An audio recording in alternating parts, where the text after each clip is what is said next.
If this is how you're practicing your third shot in pickleball, you're genuinely never gonna see any improvement. In this video, we're gonna give you the best 3 ways to practice your third shot so that you're ready for gameplay. Let's get into it. This first drill is perhaps my favorite drill when it comes to practicing the drop shot. It's because it forces me to get my footwork involved. So for this first variation here, we have these cones kind of extending this midcourt line. So I'm gonna have my partner on the opposite side of me cross court at the kitchen. She's gonna be feeding me anywhere in this region from this line all the way over here. And I really have to work on my footwork, hitting my drop to the same position each time.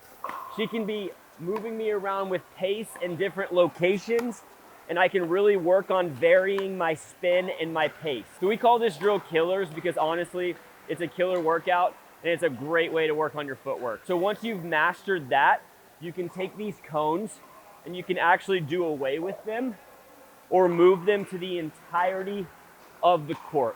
So now she can move me across the entire baseline, but I'm still gonna be dropping to that one location diagonally, and I'm really gonna have to work on my footwork here.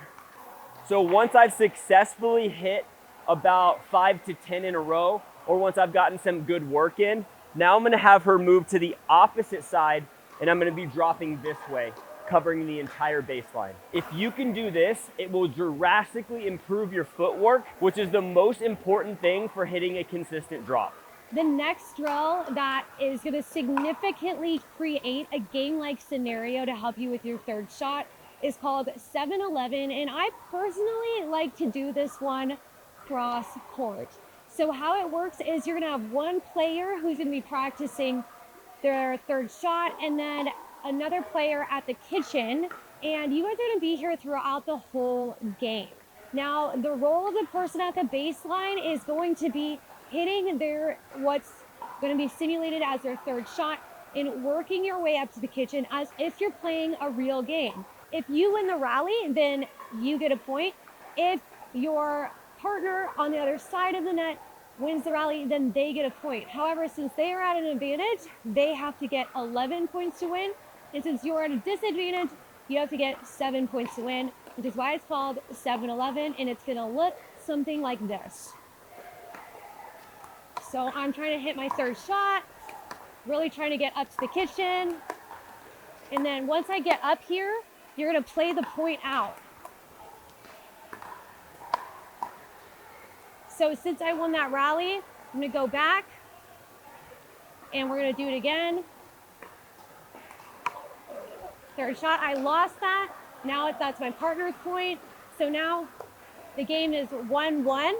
And you're gonna go until either your partner gets 11 points or the person at the baseline gets 11 points.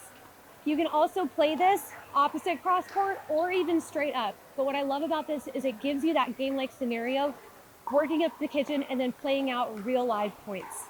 One of the biggest problems with drilling is that people don't drill pressurized game-like scenarios. And so this drill is called under pressure. In this drill, you're going to be put in pressurized situations and have to execute specific shots. So what you're gonna do here is you're gonna have your partner standing up about a foot off the kitchen line, actually in the kitchen. Now, obviously this is illegal. She can't be volleying the ball from this in a game, but this is how we're gonna create extra added pressure. So what you're gonna do is you're gonna practice some third shots. You can kind of hit drops, you can hit drives. She's just gonna work on continually adding pressure. Because I have less time to respond, I'm really gonna have to get my feet involved. And so I'm gonna start off by hitting a series of balls and then we'll move to the second variation.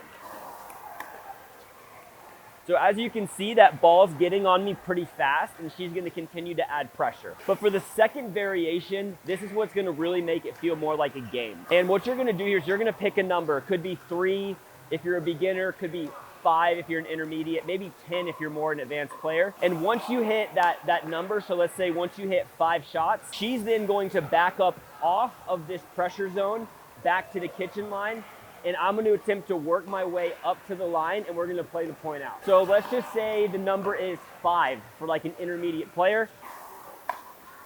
There's 1, 2, 3, 4, 5, And now she's backing up off of this line, and I'm gonna work my way up, and we're gonna play the point out. Once you've gotten comfortable with that, you can up the ante and raise the number, or you could start at a lower number if you're a beginner.